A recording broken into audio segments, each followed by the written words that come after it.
Hi friends, I do not have Mothership 9. I don't have. What we are getting into though is since Huetopian Dream is on its way, I thought it would be helpful to dive back into Divine Rose 1 and 2 since people are considering Mothership 9 to be Divine Rose 3. Maybe see the colors, evaluate, also take a look at the smaller quads that take on the same story. But if it's your first time here, hi, I'm Alicia. Thank you so much for clicking on my video, and a huge Pat McGrath fan. See the Divine Rose poster in the back. And if you're returning, well, thank you for visiting me again. KINKYSWEAT stands for my kinky hair and sweat life. I am a fitness professional who loves things all movement and beauty. If you want to check out what I do in between the makeup, so you can head over to my Instagram. There's a lot of chatter going on about Huetopian Dream. Mother had dropped the reveal on Monday, I believe it was, or was it Tuesday? Monday? There's a nice balance of happy and disappointment. For myself, I was expecting, based on the inspo photos, which we'll speak about in a minute, was going to be a Fleur Fantasia 2.0. But when I saw Huetopian Dream, I thought very much aligned with the photos that Pat McGrath had on her IG feed. Lavenders, soft pastels, mainly just like that pink, purple, unicorn type of a feel. I think when people saw the ultra prismatic rainbow, like liquidy types of things, we were going crazy. Holographic, multi-prismatic. And then I even said, if the Mothership case was hollow or some type of crazy chrome, everyone would have went nuts. But unfortunately, I think because her inspo photos and video clips, which are always beautifully done, whoever does the graphics on those things, oh my gosh, beyond. I really think people ran away with it. And I also see this too because I'm also in like the comic book world and anime world. People get excited about fan theories and they look out for Easter eggs on the episodes that are already out, and when the finale comes, some expectations are met, some are not, and they're like, well, I'm disappointed with the ending. So this happens in a lot of spaces when artistry is involved, and I truly think this is a prime example of when expectations went crazy high, and when everyone saw what the color story was, people were disappointed because we were thinking all these things. And I have to remind myself, as much as I love Pat McGrath and her artistry and just basically her legacy as a runway high fashion makeup artist, she is a brand. She is a brand that has to cater to several markets at once. An international, global brand, might I add. Was a rainbow holographic palette really going to sell as well as something like Divine Rose, which the Divine Rose collection has been the most successful for Pat McGrath Labs? Everyone went crazy for Divine Rose 1 because I think it was the one palette that people felt it was truly everyday for Pat McGrath. And Divine Rose 2 coming out with that pink chrome packaging and the hot pink, the sextraterrestrial trio chrome in there, it blew people's minds. And then she had released a lot of Divine Rose inspired collections, much how we see with Charlotte Tilbury and her Pillow Talk. CT milks the Pillow Talk thing like, whoa, Pillow Talk gloss, Pillow Talk under eye this, Pillow Talk brows that. The thing, however, with Charlotte Tilbury is that she introduced herself as easy red carpet ready makeup, which I think gives a little more leeway for repetition, since the whole point is easygoing, no fuss, no muss, don't even think about it. That's why she has a gazillion quads that are like variations on themselves. Even though people critique and often speak about the repetitiveness of Charlotte's color stories, especially when it comes to her eyeshadow products and such, people are extra tough on Pat because Pat is more so avant-garde, high artistry, like glitter, sparkly dazzle razzle, right? So because of that, expectations are different, and when they're not met in the Pat space, I feel the backlash is a little more severe than that of Charlotte Tilbury, just based on their fundamentals when it comes to how they presented their brand and how themselves do makeup. And while I would love to see a holographic palette with prismatic this and glittery that, that's not going to sell as well as a Divine Rose inspired collection. And I see where Pat went where she included like another version of Sextraterrestrial. This seems to be more like gold, burgundy, and chartreuse, and she has that astral flippy shade in there that's like blue to purple. It looks beautiful, but because of the photographs, it looks overwhelmingly pink.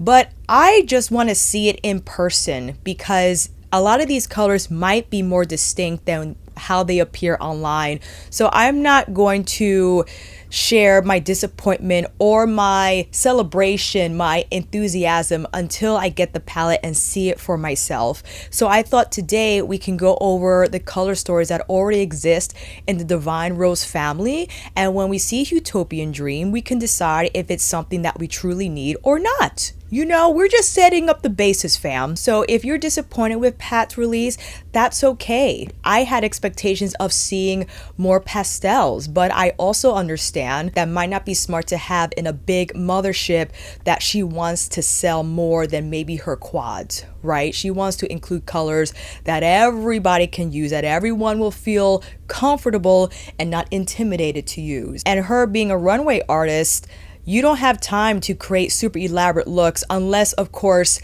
they're just using one color and it's very graphic in nature. I think that's the whole point of her Blitz shades and her Astral shades, that they're one and done, pop on the lid. They have amazing impact without the blending, without the time, because you don't have any. You have to get it on the model, send them on the runway, and switch it up again. And I believe the shades, the standout ones in Huetopian Dream, are meant for that purpose. And the other shades, the more neutral terracotta and coral shades that I identify as such from the photos, are the supporting ones. You wanted to create a more neutral look or just stick to the more powwow astral shades. And I also believe that she is premiering the creamy matte formula that first appeared, and I believe it was one of the holiday quads in Risque Rose. It's this color here. It's like a creamy matte color that's very moussey in nature. And this is the first time the formula is in a big mothership. So I'm actually excited to see those colors in action.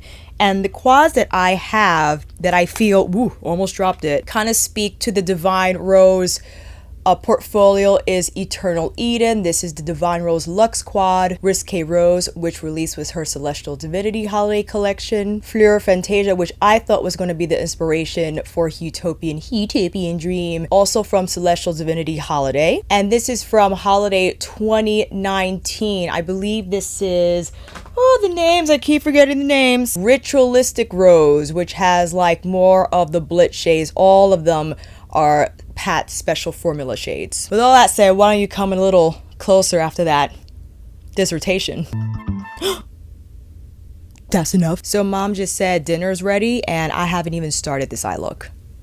It's gonna be fine. Let's first hop into Divine Rose 1, which I think I ranked this as the lowest for me because I thought, as beautiful as this is and how easygoing and soft it is, it wasn't my absolute favorite just because of the softer, more mauve hues, but I can definitely understand why it's so appealing to many because that, that soft romantic rose look. Let's first go in with Veloria, and I'm doing one eye Divine Rose 1 and the other Divine Rose 2. This is a very popular shade because it's soft, but it's not super dusty. Extreme Mahogany. Gonna pop that on the outer part of the eye. We could do Lovelace, we could do Sable Bronze. Rose Dusk already exists in Sublime Mothership 2, and Astral Solstice from Midnight Sun, and the Iridescent Pink 003 from her highlighted trio. So this was like, people loved it, but people were like mad because of the repeats in here. However, Lovelace though is so creamy and extremely gorgeous. A one and done shade, I would say also, that you could either pair with Veloria alone, or you could even take Rose Dusk, which I just like to brush across Veloria if you want it to become a little warmer. And for VR Rose Nectar, this is great to place on the inner part of the eye, or you could even use it as your standout lid color. But that duochrome with the gold flip and the pink base, I think, again, either on the lid or on the inner corner like we're doing here, why not? Let's take Sable Bronze as our main stage lower lash line. And then we could take a little bit of Extreme Mahogany overlapping Sable Bronze to complete everything here from lower lash line to lid. Take a little bit of Rose Dusk just to make this more hazy and to connect the dots, if you will. Back in with my Refer 27, just wisping away here to make it a little more. Do you detect the now you can either layer Iridescent Pink over Rose Venus, right? I think that's really pretty. You could have a really beautiful gradient, like the dominant gold flip to the more dominant pink flip.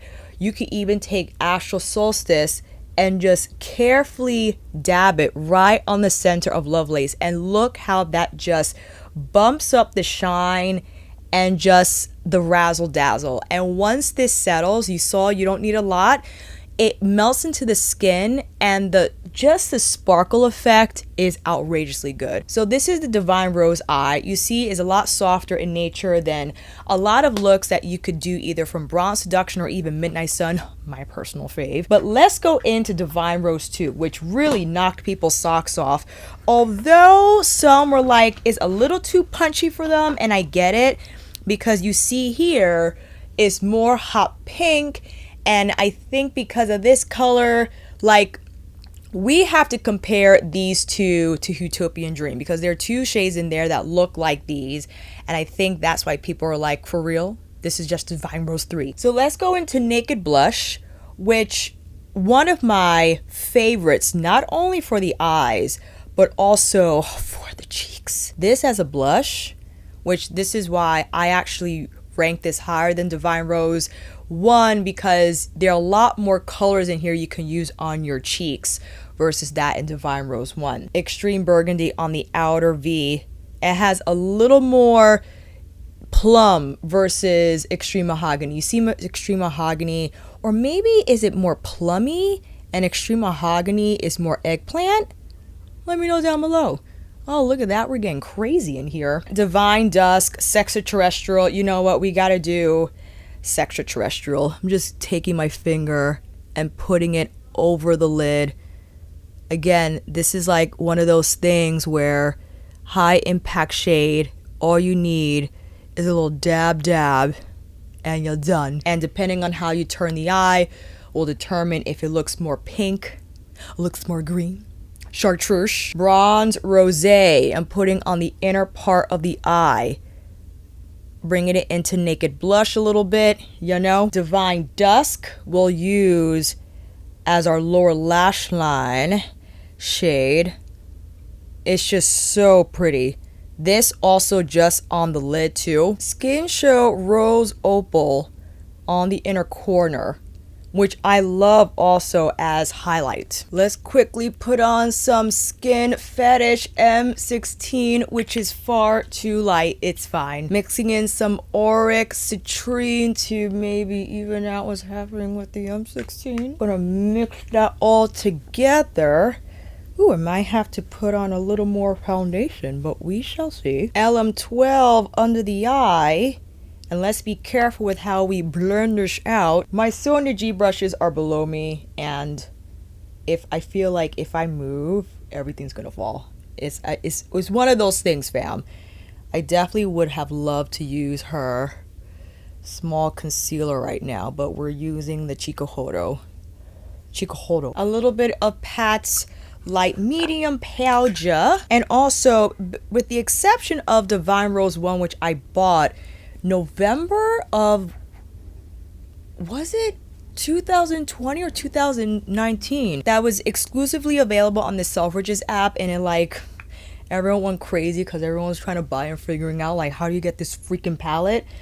Divine Rose 2 was sent to me. I bought Fleur Fantasia because the Celestial Divinity PR send out was pretty delayed, so I bought Fleur Fantasia, but I was very grateful to receive Eternal Eden And I also bought, because of the delay in the Celestial Divinity Collection, Risque Rose. But in addition to Eternal Eden, Divine Rose 2 being sent to me, I was also sent Veristic Viction. Let's hop back into Divine Rose 1, however, so we can use Rose Dusk as a blush.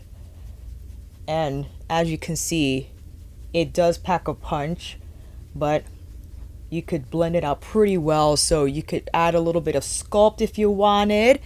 I'm playing a player. Skin Show Nude on the very tops of the cheekbones. Oh, sorry. This is a great highlighter also here on the tops of the cheekbones. But what I actually like to do, VR Rose on more on the cheeks, because it's a little more yellow. And I think if you are a deeper skin tone, you can apply this also on the cheeks as a, or even higher, as more of a golden highlight. And then we'll mix it all together with Rose Dusk. And then of course going in with Naked Blush.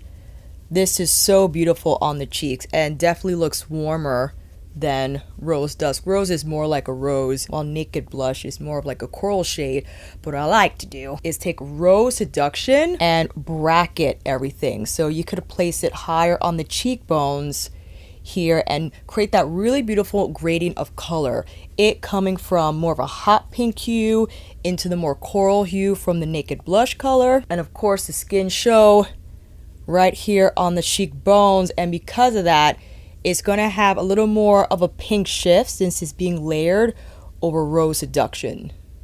Ain't that pretty? You could also use the Iridescent Pink 003 from Divine Rose 1 on the cheekbones if you want more of like an opalescent lick. Some people have applied Extraterrestrial as like a alien highlight, you know, if you really wanted to go there with the color story. All right, let's curl these lashes. And because I am almost running out of time, I'm just going to, you know what, I should just apply the lashes, Alicia. It'll be quick. Well, it would have been quick if I could find the glue. So you know what, let me just put on some mascara. We'll go in with some Dark Star. I've been using the Kill Black so much that it'll be nice to, you know, toggle back to this mascara. What I will say is that I appreciate Kill Black's smaller wand for the lower lashes, and it does feel stickier in that to get through all the lashes and to keep the curl. The curl is like uppity up, which I feel Dark Star has nice curl, but there's more curl from the Kill Black. Actually, I'm gonna layer the let me layer the Kill Black on top, see what happens. Oh, that's fun. Yeah, I'm getting a little more lift. Oh, I don't know what it is about this wand. It just pulls the lashes so nicely, not tug them, but it combs through the product well, so it doesn't clump, and it just swims through really nicely. You could bounce the wand. Okay, Alicia, we get it. It's just, this is about the eyeshadow. Okay, shut up. Just lightly kind of draft the brows a little bit, slapping on more Divine Rose 2 on her lip vinyls. All right, here's Divine Rose 1, Divine Rose 2. And here's a wide shot of both palettes. I had wanted to do this anyway, as I have been revisiting palettes that I have in my collection that I actually love, but I'm trying to resist buying new makeup as frequently as I once had.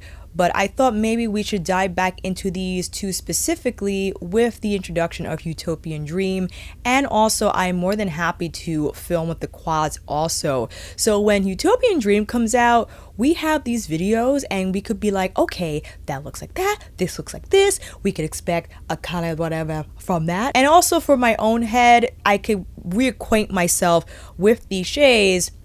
And when we get into the comparisons, my memory is just a little more refreshed. You know what I'm saying, fam? Let me know what you think about Huetopian Dream. I haven't, hold on. That's better. I love discussions. I just ask that we keep it friendly between each other. That doesn't mean that we can't disagree. I think we can disagree without being mean. So I'm saying. And I also feel comments always read snarkier than how we would actually say them in real life.